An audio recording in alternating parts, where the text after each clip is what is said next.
सबके ख्यालों का उत्तम प्रदेश हूं। हाँ, मैं उत्तर प्रदेश हूं।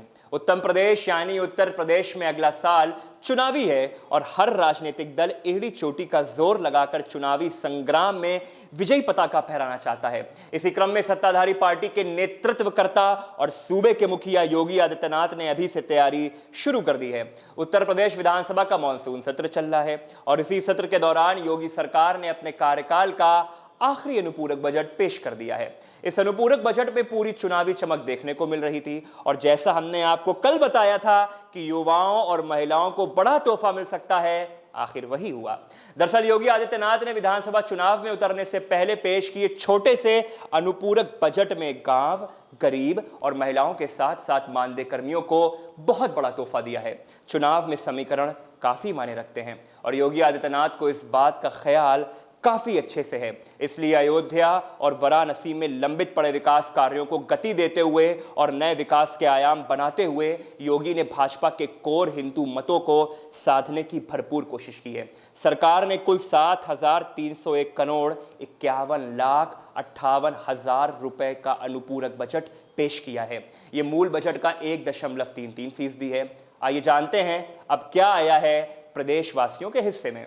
अनुपूरक बजट के माध्यम से पीआरडी जवान, रोजगार सेवकों, ग्राम प्रहरी चौकीदार, आशा बहनें, आंगनबाड़ी कार्यकर्तियों, मिनी आंगनबाड़ी व सहायकों, शिक्षा मित्रों, असिस्टेंट कुक व हेड कुक, अंशकालिक अनुदेशकों और रोजगार सेवकों के मानदेय में वृद्धि की गई है। इस बार सहकारी चीनी मिल संघ की चीनी मिलों के बकाया गन्ना मूल्य भुगतान के लिए भी धनराशि का पर्याप्त बंदोबस्त किया गया है। युवाओं का भी ख्याल रखा गया है। युवाओं का रुझान भाजपा की ओर काफी माना जाता है और कहीं युवा नाराज ना हो, इसका ध्यान भी योगी सरकार ने भरपूर रखा है। प्रदेश सरकार ने युवाओं को रोजगार से जोड़ने के लिए और उनका मनोबल बढ़ाने के लिए एक बड़ा काम किया है। इसी क्रम में सरकार ने युवाओं को डिजिटली सक्षम बनाने का प्रबंध किया है। इस पूरे खाके में सरकार ने 3,000 करोड़ रुपए भी दिए हैं। खास बात यह भी है, इस अनुपूरक बजट में युवाओं के उत्साहवर्धन के लिए टोक्यो ओलंपिक में पदक पाए खिलाड़ियों के सम्मान के लिए भी धनराशि का इंतजाम किया गया है। सरकार ने लखनऊ में डॉक्टर भीमराव अंबेडकर स्मारक और सांस्कृतिक केंद्र के निर्माण के लिए भी धनराशि उपलब्ध कराई है और Bundelkhand expressway, Ballia link expressway के काम को पूरा करने के लिए पर्याप्त पैसा भी दिया है।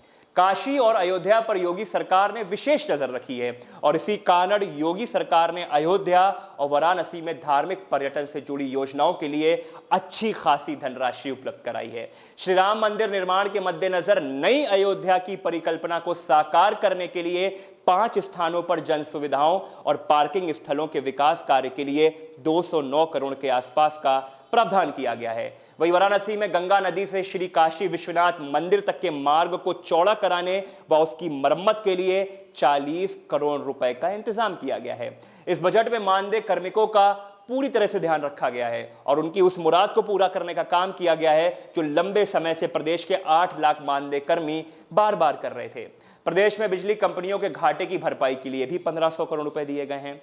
उदय योजना के तहत विद्युत वितरण कंपनियों को एक बड़ी तादाद में पैसा दिया गया है ताकि उनका बोझ और उनका घाटा कम हो सके। आइए अब जानते हैं किनका मानदेय बढ़ाने के लिए कितनी रकम दी गई है।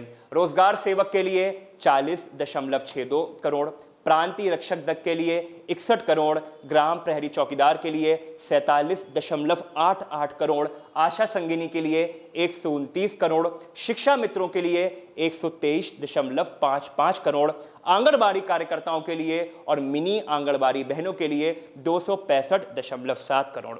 इस बजट को पेश करने के बाद वित्त मंत्री सुरेश खन्ना ने सरकार की पीठ थपथपाते हुए कहा कि सरकार ने 4.5 सालों में परसेप्शन बदल दिया।